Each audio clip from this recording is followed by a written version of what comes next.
Bihar board matric परीक्षा के final exam में बस कुछ दिनों का ही समय बाकी रह गया है और यह कुछ दिन कितना जल्दी पार कर जाएगा आपको पता भी नहीं चलेगा। और इसलिए हम लगातार सब्जेक्टिव क्वेश्चन का भी बेहतरीन तैयारी करवा रहे हैं और ऑब्जेक्टिव क्वेश्चन का भी बेहतरीन तैयारी करवा रहे हैं। और आज हम आपके लिए जो क्वेश्चन लेकर आए हैं यह हिंदी परीक्षा के लिए बहुत ही ज़्यादा खास है, बहुत ही ज़्यादा स्पेशल है। यानी आज के इस वीडियो में जो भी क्वेश्चन हम आपको बताएंगे यह सारे क्वेश्चन आपके परीक्षा के लिए गेस क्वेश्चन होगा, यानी कि इसमें से अधिकांश क्वेश्चन आपके परीक्षा में जरूर पूछेगा। तो उम्मीद करते हैं कि आप लोग इस वीडियो को शुरू से लेकर के अंत तक देखेंगे, ध्यान से देखेंगे और जो भी क्वेश्चन आपको आता है इसका जवाब नीचे कमेंट में जरूर देते चलिएगा। तो चलिए हम बिना समय गवाए शुरू करते हैं और सबसे पहले नंबर क्वेश्चन की तरफ बढ़ेंगे। लेकिन इसके पहले जो भी स्टूडेंट चैनल पर नए हैं तो चैनल को जरूर सब्सक्राइब कर लीजिएगा ताकि आगे के हर एक वीडियो का नोटिफिकेशन आपको मिल सके। तो चलिए सबसे पहले नंबर क्वेश्चन की तरफ हम लोग बढ़ते हैं।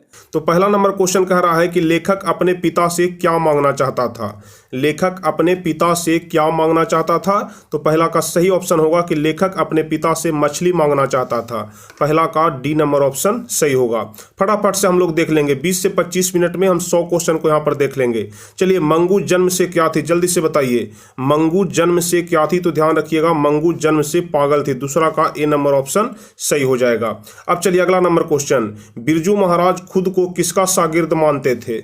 बिरजू महाराज खुद को किसका शागिर्द मानते थे? तो बिरजू महाराज खुद को अपने पिता का शागिर्द मानते थे। तीसरा का ए नंबर ऑप्शन सही हो जाएगा। चलिए चौथा नंबर क्वेश्चन, जातिवाचक संज्ञा का उदाहरण नहीं है।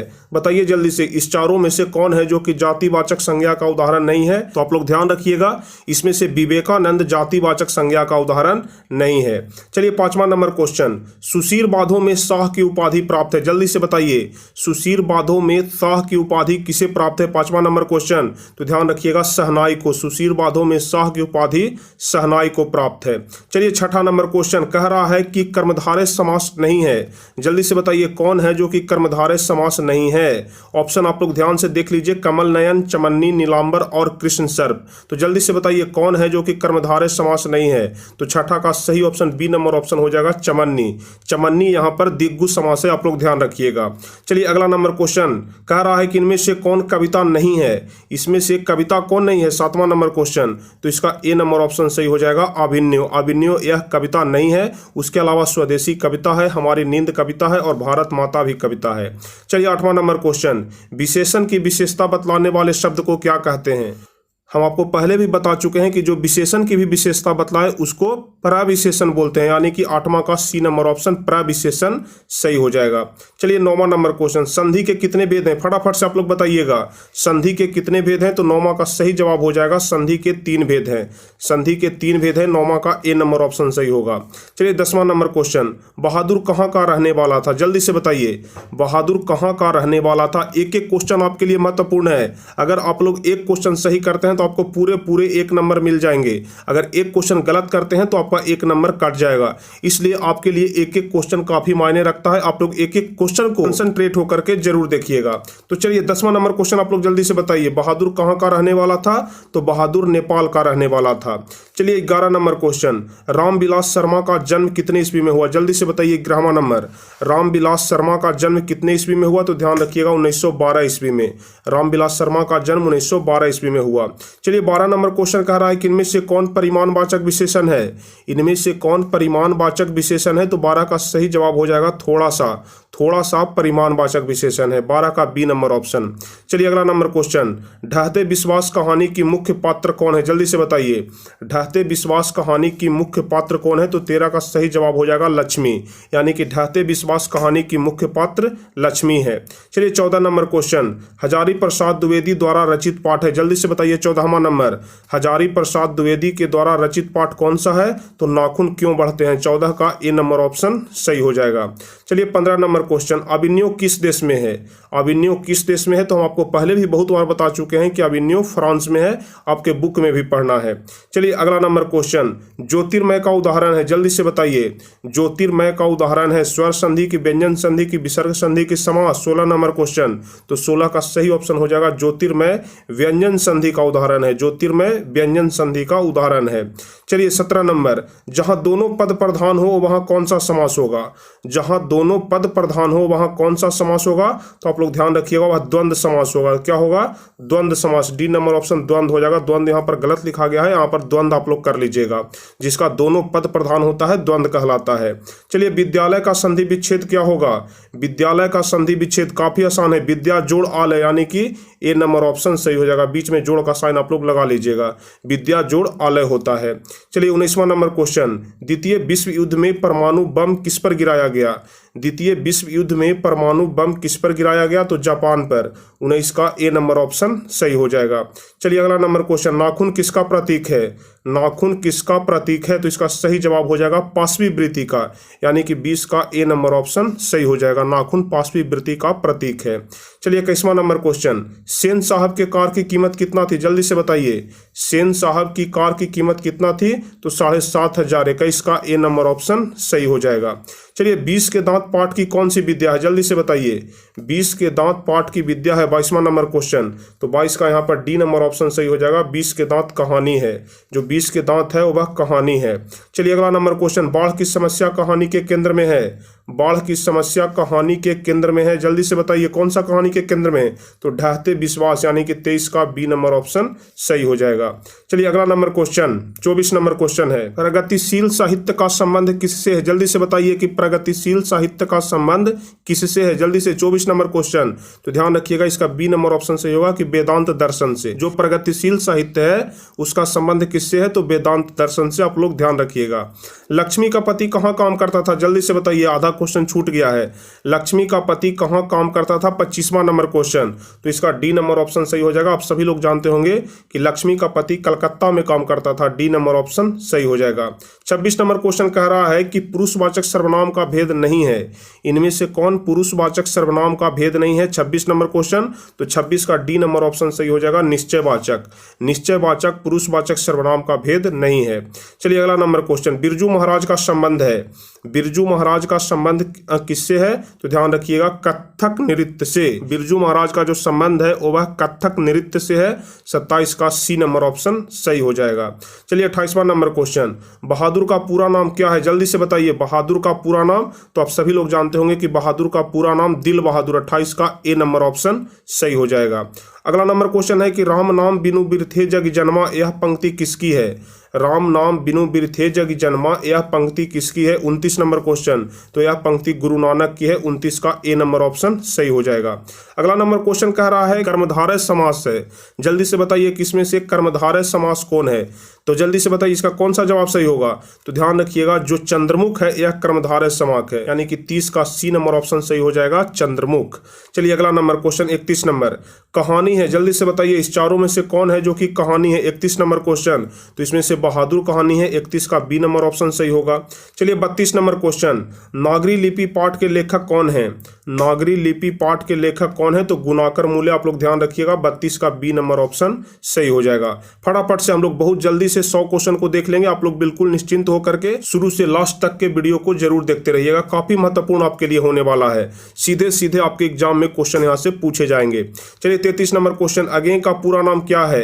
अज्ञेय का पूरा नाम क्या है? तो ध्यान रखिएगा सच्चिदानंद हीरानंद वात्सायन अज्ञेय, यानी कि डी नंबर ऑप्शन सही होगा, सच्चिदानंद हीरानंद वात्सायन अज्ञेय। 34 नंबर क्वेश्चन, बिस्मिल्लाह खां का संबंध है। जल्दी से बताइए बिस्मिल्लाह खां का संबंध किससे है? 34 नंबर क्वेश्चन। तो आप लोग ध्यान रखिएगा 34 का डी नंबर ऑप्शन सही हो जाएगा, शहनाई से। बिस्मिल्लाह खां का संबंध किससे है? तो शहनाई से है। चलिए पापाती कहानी की पात्र है। जल्दी से बताइए पापाती कहानी की कौन सी पात्र है? तो इसका सही जवाब हो जाएगा नगर, यानी कि नगर कहानी में ही पापाती का वर्णन किया गया है। चलिए अगला नंबर क्वेश्चन, इबादत का अर्थ क्या होता है? इबादत का अर्थ क्या होता है? 36 नंबर क्वेश्चन। तो इबादत का अर्थ होता है उपासना। ठीक है, इबादत का अर्थ क्या होता है? उपासना होता है, ध्यान रखिएगा। चलिए अब अगला नंबर क्वेश्चन, सेन साहब की आंखों का तारा कौन है? सेन साहब की आंखों का तारा कौन है? 37 नंबर क्वेश्चन। तो 37 का बी नंबर ऑप्शन सही हो जाएगा, सेन साहब की आंखों का तारा खोखा है, जो कि सेन साहब का ही बेटा है। चलिए अगला नंबर क्वेश्चन, हिंदी लिखी जाती है कौन से लिपि में? हिंदी कौन से लिपि में लिखी जाती है? तो आप लोग ध्यान रखिएगा देवनागरी लिपि में। हिंदी जो है वह देवनागरी लिपि में लिखी जाती है। चलिए अगला नंबर क्वेश्चन, शुद्ध वाक्य है, जल्दी से बताइए इसमें से शुद्ध वाक्य कौन है। 39 नंबर क्वेश्चन, तो 39 का सही जवाब हो जाएगा रोटी ताजी है, यह बिल्कुल शुद्ध वाक्य है। 39 का बी नंबर ऑप्शन सही हो जाएगा। चलिए अगला नंबर क्वेश्चन, धरती कब तक घूमेगी पाठ के लेखक हैं। धरती कब तक घूमेगी पाठ के लेखक कौन है। 40 नंबर क्वेश्चन, तो 40 का सही जवाब हो जाएगा सावरदैया। ठीक है, धरती कब तक घूमेगी के लेखक कौन है, सावरदैया। चलिए अगला नंबर क्वेश्चन, मोटर को कोई खतरा हो सकता है तो खाली स्थान से, जल्दी से बताइए खाली स्थान में क्या भराएगा। मोटर को कोई खतरा हो सकता है तो किससे हो सकता है, तो खोखा से हो सकता है। ठीक है, खोखा से, यानी कि खाली स्थान में खोखा भरा जाएगा। 41 का ए नंबर ऑप्शन सही हो जाएगा। चलिए अगला नंबर क्वेश्चन, ईसा की 14वीं 15वीं सदी के विजयनगर के शासकों ने अपने लेखों की लिपि को क्या कहा है। जल्दी से बताइए, ईसा की 14वीं 15वीं सदी के विजयनगर के शासकों ने अपने लेखों की लिपि को क्या कहा है, तो ध्यान रखिएगा नंदी नागरी कहा है। अपने लेखों की लिपि को नंदी नागरी, यानी कि 42 का ए नंबर ऑप्शन सही होगा। चलिए बाबा साहब भीमराव अंबेडकर का जन्म कब हुआ था। बाबा साहब भीमराव अंबेडकर का जन्म कब हुआ था, तो ध्यान रखिएगा 1891 ईस्वी में भीमराव अंबेडकर का जन्म हुआ था। 43 का डी नंबर ऑप्शन सही हो जाएगा। सर्वनाम के कितने भेद होते हैं, जल्दी से बताइए। सर्वनाम के कितने भेद होते हैं। 44 नंबर क्वेश्चन, तो ध्यान रखिएगा सर्वनाम के 6 भेद होते हैं। सर्वनाम के 6 भेद होते हैं। चलिए गुणवान शब्द में कौन सा प्रत्यय है। गुणवान शब्द में कौन सा प्रत्यय है। 45 नंबर क्वेश्चन, तो आप लोग ध्यान रखिएगा, तो काफी महत्वपूर्ण है, आप लोग ध्यान रखिएगा। गुणवान शब्द में वान प्रत्यय है। 45 का सही जवाब कौन सा हो जाएगा, डी नंबर ऑप्शन। 45 का डी नंबर ऑप्शन, गुणवान में वान प्रत्यय है। चलिए अगला नंबर क्वेश्चन, निम्नलिखित में संज्ञा का भेद है, जल्दी से बताइए संज्ञा का भेद। पुरुषवाचक, व्यक्तिवाचक, संबंधवाचक कि निजवाचक। 46 नंबर क्वेश्चन, कौन सा जवाब सही होगा, तो काफी आसान क्वेश्चन है। संज्ञा का भेद व्यक्तिवाचक होता है, तो 46 का बी नंबर ऑप्शन सही हो जाएगा। चलिए अगला नंबर क्वेश्चन, हिंदी कविता में प्रयोगवाद का सूत्रपात किया, जल्दी से बताइए हिंदी कविता में प्रयोगवाद का सूत्रपात किसने किया, तो 47 का सही ऑप्शन कौन सा होगा, तो 47 का डी नंबर ऑप्शन सही हो जाएगा कि प्रयोगवाद का सूत्रपात किया अगेन है। ठीक है, 47 का डी नंबर ऑप्शन सही हो जाएगा। चलिए 48 नंबर क्वेश्चन, 12वीं सदी के केरल के शासकों के सिक्कों पर वीर केरलस्य जैसे शब्द अंकित हैं कौन से लिपि में, जल्दी से बताइए। 12वीं सदी के केरल के शासकों के सिक्कों पर वीर केरलस्य जैसे शब्द हैं वह कौन से लिपि में अंकित है। 48 नंबर क्वेश्चन, तो इसका सही जवाब हो जाएगा देवनागरी लिपि में। 48 का डी नंबर ऑप्शन सही हो जाएगा। चलिए 49 नंबर क्वेश्चन, लेखक के पिता ने कितनी मछलियां खरीदी। लेखक के पिता ने कितनी मछलियां खरीदी, तो 49 का सही ऑप्शन हो जाएगा 3 मछलियां खरीदी, यानी कि सी नंबर ऑप्शन सही हो जाएगा। यह वाला क्वेश्चन काफी महत्वपूर्ण क्वेश्चन है, और जितने सारे भी क्वेश्चन हम आपको इस वीडियो में बता रहे हैं, एक एक क्वेश्चन आपके लिए काफी महत्वपूर्ण है, आपके परीक्षा में पूछे जाने की पूरी संभावना है। इसलिए आप लोग एक एक क्वेश्चन पर जोर दे करके सारे क्वेश्चन को याद कर लीजिएगा। अब चलिए हम लोग 50वां नंबर क्वेश्चन देखते हैं। अनुज शब्द में कौन सा उपसर्ग है। अनुज शब्द में कौन सा उपसर्ग है, 50 नंबर क्वेश्चन, तो इसका बी नंबर ऑप्शन सही हो जाएगा। तो ध्यान रखिएगा अनुज में उपसर्ग है अनु। ठीक है, यानी कि 50 का बी नंबर ऑप्शन सही हो जाएगा। अनुज में उपसर्ग कौन सा है, तो अनु है। चलिए अगला number question, doctor Bhimrao Ambedkar का जन्म कब हुआ, जल्दी से बताइए, डेट और तारीख के साथ बताना है। डॉक्टर भीमराव अंबेडकर का जन्म कब हुआ, तो 14 अप्रैल 1891 ईस्वी को। कभी कभी सिर्फ ईस्वी पूछ देता है और कभी कभी तारीख के साथ में पूछ देता है, तो आप लोग ध्यान रखिएगा 14 अप्रैल 1891 ईस्वी को। चलिए अगला number question, doctor Bhimrao Ambedkar का जन्म कहां हुआ। डॉक्टर भीमराव अंबेडकर का जन्म कहां हुआ था, 52 नंबर क्वेश्चन, तो 52 का सही जवाब हो जाएगा महू मध्य प्रदेश में, यानी कि मध्य प्रदेश के महू नामक गांव में भीमराव अंबेडकर का जन्म हुआ था। चलिए अगला नंबर क्वेश्चन, डॉक्टर अंबेडकर ने किस पत्रिका का संपादन किया। डॉक्टर अंबेडकर ने किस पत्रिका का संपादन किया, तो ध्यान रखिएगा बहिष्कृत भारत, यानी कि सी नंबर ऑप्शन सही हो जाएगा। बहिष्कृत भारत नामक पत्रिका का संपादन किया अंबेडकर जी ने। चलिए अगला नंबर क्वेश्चन, भारतीय संविधान का निर्माता के रूप में हम किन्हें जानते हैं। भारतीय संविधान के निर्माता के रूप में हम किन्हें जानते हैं, तो भीमराव अंबेडकर को। ठीक है, 54 का बी नंबर ऑप्शन सही हो जाएगा। अगला नंबर क्वेश्चन कह रहा है कि डॉक्टर अंबेडकर का वाग्मय हिंदी के कितने खंडों में प्रकाशित हो चुकी है, जल्दी से बताइए। डॉक्टर अंबेडकर का वाग्मय हिंदी के कितने खंडों में प्रकाशित हो चुकी है, तो 55 का सही जवाब हो जाएगा 21 खंडों में। 55 का डी नंबर ऑप्शन सही होगा। अगला नंबर क्वेश्चन है कि कौओं की जमात में शामिल होने के लिए कौन ललक गया।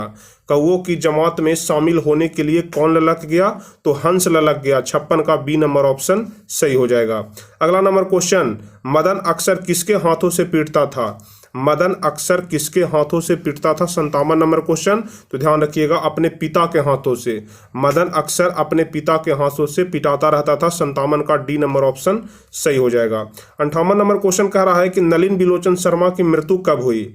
नलिन बिलोचन शर्मा की मृत्यु कब हुई? तो 58 का ए नंबर ऑप्शन सही हो जाएगा। 1961 को, 12 सितंबर 1961 ईस्वी को नलिन बिलोचन शर्मा की मृत्यु हो गई थी। चलिए अगला नंबर क्वेश्चन, खोखा किसको कहते हैं? खोखा का ओरिजिनल नाम यानी कि असली नाम क्या है? खोखा किसको कहते हैं? तो 59 का सही जवाब हो जाएगा कांसू को। खोखा का असली नाम कांसू था, इसलिए खोखा कांसू को कहते हैं।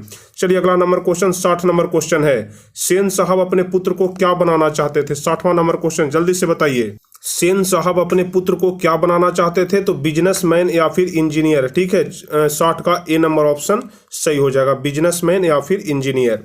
चलिए, नख किसका प्रतीक है? नख कहने का मतलब नाखून होता है, तो नख किसका प्रतीक है? जल्दी से बताइए। 61 नंबर क्वेश्चन, तो 61 का यहाँ पर बी नंबर ऑप्शन सही हो जाएगा कि नख यानी कि नाखून जो है वो वह हसुता का प्रतीक है। 61 का बी नंबर ऑप्शन सही हो जाएगा। चलिए अगला नंबर क्वेश्चन, पृथ्वीराज रासो किनका संपादन है? पृथ्वीराज रासो किनका संपादन है? 62 नंबर क्वेश्चन, तो इसका सही जवाब हो जाएगा हजारी प्रसाद द्विवेदी का। पृथ्वीराज रासो हजारी प्रसाद द्विवेदी का संपादन है। चलिए अगला नंबर क्वेश्चन, कांसू हिंदू विश्वविद्यालय से हजारी प्रसाद द्विवेदी को कौन सी उपाधि दी गई? काशी हिंदू विश्वविद्यालय से हजारी प्रसाद द्विवेदी को कौन सी उपाधि दी गई? जल्दी से बताइए, काफी महत्वपूर्ण क्वेश्चन है, सीधे सीधे आपके एग्जाम में पूछे जाएंगे। काशी हिंदू विश्वविद्यालय से हजारी प्रसाद द्विवेदी को कौन सी उपाधि दी गई? तो ध्यान रखिएगा, इसका सही जवाब हो जाएगा डी नंबर ऑप्शन, ज्योतिषाचार्य की उपाधि। ज्योतिषाचार्य की उपाधि 63 का डी नंबर ऑप्शन सही हो जाएगा।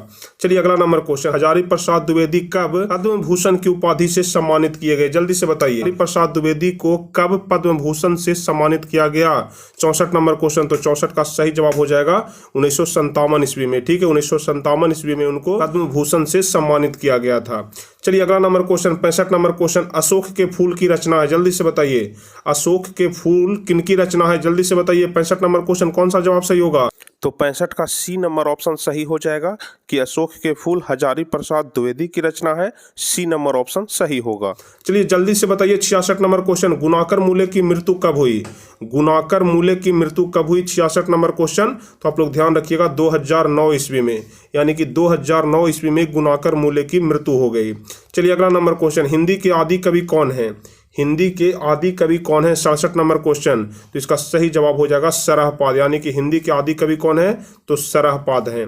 चलिए अगला नंबर क्वेश्चन, अमोघ वर्ष कौन था? जल्दी से बताइए, अमोघ वर्ष कौन था? 68 नंबर क्वेश्चन, सही जवाब होगा कि एक प्रख्यात राष्ट्रकूट राजा था।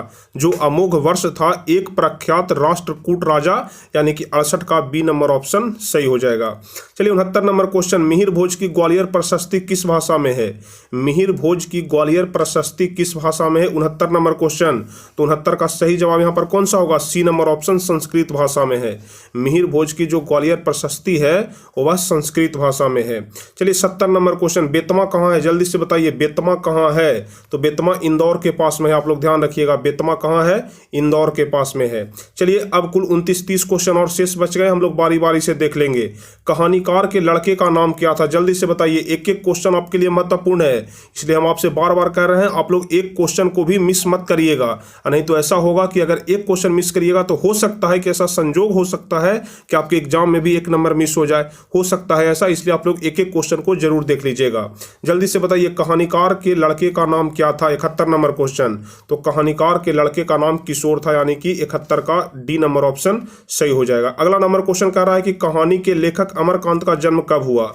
कहानी के लेखक अमरकांत का जन्म कब हुआ? 72 नंबर क्वेश्चन, तो 1925 ईस्वी में। आप लोग ध्यान रखिएगा, 72 का बी नंबर ऑप्शन सही हो जाएगा। अगला नंबर क्वेश्चन कह रहा है कि अमरकांत का जन्म कहाँ हुआ? अमरकांत का जन्म कहाँ हुआ? 73 नंबर क्वेश्चन, तो 73 का ए नंबर ऑप्शन सही होगा, बलिया उत्तर प्रदेश में। अमरकांत का जन्म हुआ था बलिया उत्तर प्रदेश में।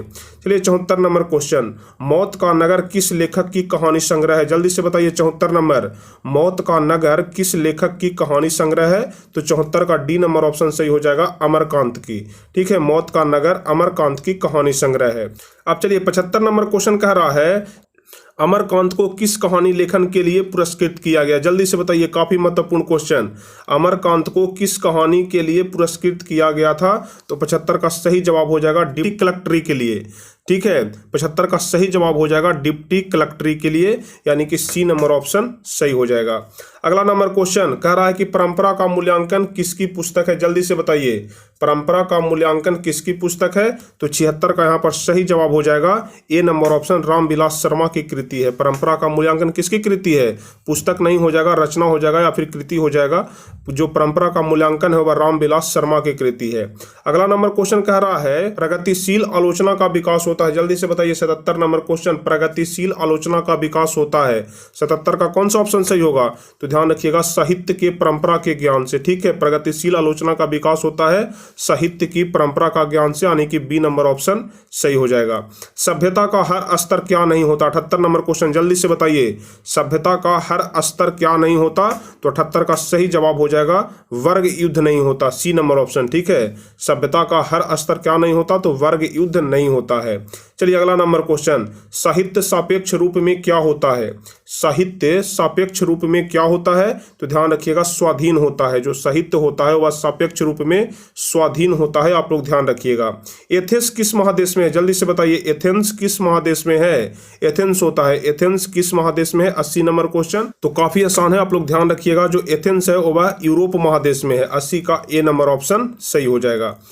अब चलिए 81 नंबर क्वेश्चन कह रहा है क वर्ण का उच्चारण स्थान क्या होगा? जल्दी से बताइए कि क का उच्चारण स्थान, तो 81 का सही जवाब कौन सा होगा? क का उच्चारण स्थान कंठ से होता है, आप लोग ध्यान रखिएगा। 81 का ए नंबर ऑप्शन सही हो जाएगा। अब चलिए अगला नंबर क्वेश्चन, 82 नंबर क्वेश्चन, च का उच्चारण स्थान क्या है? च का उच्चारण स्थान 82 नंबर क्वेश्चन, तो च का उच्चारण स्थान तालु हो जाएगा। 82 का बी नंबर ऑप्शन सही हो जाएगा। अब चलिए अगला नंबर क्वेश्चन कह रहा है कि हिंदी भाषा किस लिपि में लिखी जाती है? हिंदी भाषा किस लिपि में लिखी जाती है? तो देवनागरी लिपि में, काफी आसान है। 83 का ए नंबर ऑप्शन सही हो जाएगा। 84 नंबर क्वेश्चन कह रहा है कि घ का उच्चारण स्थान क्या है?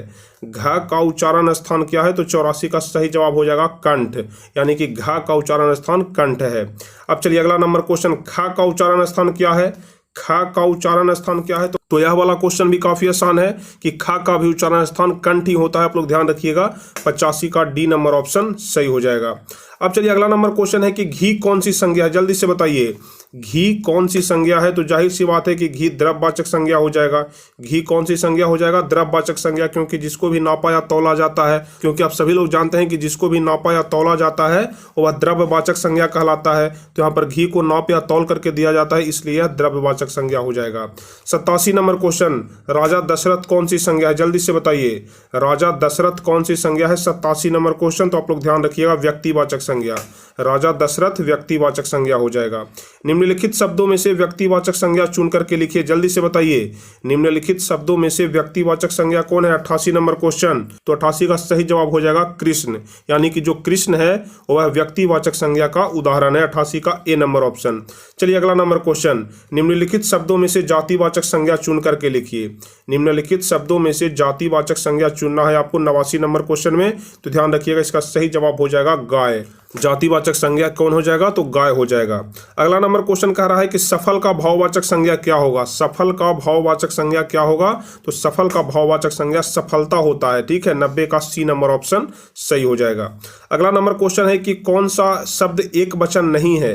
कौन सा शब्द एक वचन नहीं है? 91 नंबर क्वेश्चन, तो इसका सही जवाब हो जाएगा होश। यहाँ पर एक वचन नहीं है, होश, यानी कि ए नंबर ऑप्शन सही होगा।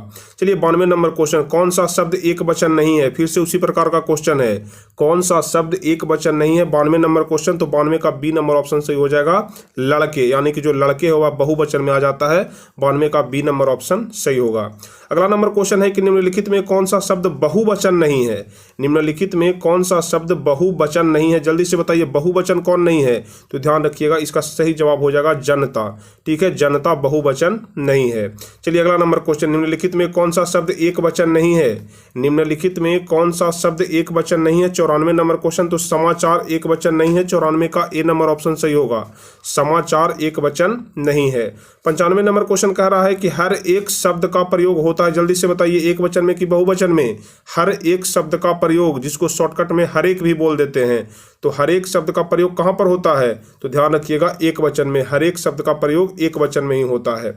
चलिए अगला नंबर क्वेश्चन, निम्नलिखित में से कौन सा शब्द पुल्लिंग है, निम्नलिखित में से कौन सा शब्द पुल्लिंग है। 96 नंबर क्वेश्चन, तो 96 का ए नंबर ऑप्शन सही हो जाएगा कि जो कपट है वह पुल्लिंग शब्द है, कपट पुल्लिंग शब्द है, 96 का ए नंबर ऑप्शन सही होगा।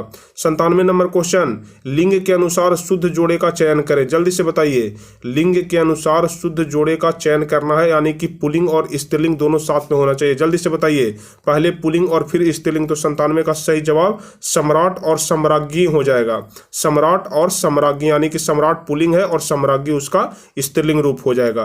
97 का सी नंबर ऑप्शन। अब चलिए 98 नंबर क्वेश्चन, नेत्री शब्द का पुल्लिंग रूप क्या होगा, जल्दी से बताइए, नेत्री शब्द का पुल्लिंग रूप क्या हो जाएगा, तो ध्यान रखिएगा नेत्री शब्द का पुल्लिंग रूप नेता होता है। जैसे अभिनेता से होता है अभिनेत्री, तो नेत्री का क्या हो जाएगा, नेता हो जाएगा। इस प्रकार से आप लोग ध्यान रखिएगा। बाल का स्त्रीलिंग रूप क्या होगा, जल्दी से बताइए, 99 नंबर क्वेश्चन, बाल का स्त्रीलिंग रूप, तो ध्यान रखिएगा बाल का स्त्रीलिंग बाला होता है, 99 का सी नंबर ऑप्शन सही हो जाएगा। अब चलिए 100वां नंबर क्वेश्चन और सबसे लास्ट क्वेश्चन, लिंग के अनुसार शुद्ध जोड़े का चयन करें, जल्दी से बताइए, लिंग के अनुसार शुद्ध जोड़े का चयन करें। तो देखिए राक्षस और राक्षसी, राक्षस पुल्लिंग है और राक्षसी यहाँ पर स्त्रीलिंग हो जाएगा, तो 100 का सी नंबर ऑप्शन सही हो जाएगा। तो चलिए हम आपको 100 क्वेश्चन बताए हिंदी से संबंधित। 100 क्वेश्चन आपके एग्जाम के लिए, आपके परीक्षा के लिए काफी ज्यादा जरूरी है। आप लोग 100 क्वेश्चन को एक बार अच्छे तरीके से रिवाइज कर लिए, आपके परीक्षा में यह पूरा फायदा करेगा। यहाँ से हर एक क्वेश्चन, यहाँ से बहुत सारे क्वेश्चन आपके एग्जाम में सीधे सीधे पूछे जाएंगे, इसलिए आप लोग एक एक क्वेश्चन को, जिसमें भी आपको डाउट है उसको अच्छे तरीके से एक बार दो बार रिवीजन कर लीजिए, ताकि आपसे परीक्षा में एक भी ऑब्जेक्टिव क्वेश्चन न छूटे। तो चलिए उम्मीद करते हैं कि आप सभी लोगों को यह वीडियो काफी पसंद आया होगा। तो फटाफट से आप सभी लोग इस वीडियो को लाइक कर दीजिए, अपने दोस्तों के बीच भी अधिक से अधिक शेयर कर दीजिए। और जो भी स्टूडेंट, हम बार बार बोलते हैं कि जो भी स्टूडेंट चैनल पर नए हैं, इसी प्रकार के क्वेश्चन चाहते हैं, वायरल क्वेश्चन हो जाए, गेस्ट क्वेश्चन हो जाए, तो फटाफट से आप सभी लोग चैनल को सब्सक्राइब कर दीजिए, ताकि आगे के भी सभी वीडियो का नोटिफिकेशन आपको मिल सके। तो चलिए फिर मिलेंगे हम आपसे अगले वीडियो में कुछ इसी प्रकार के महत्वपूर्ण वीडियो के साथ, इंपॉर्टेंट वीडियो के साथ, हेल्पफुल वीडियो के साथ, जो आपके बोर्ड एग्जाम के लिए काफी ज्यादा महत्वपूर्ण होता है। तो चलिए तब तक के लिए जय हिंद, धन्यवाद।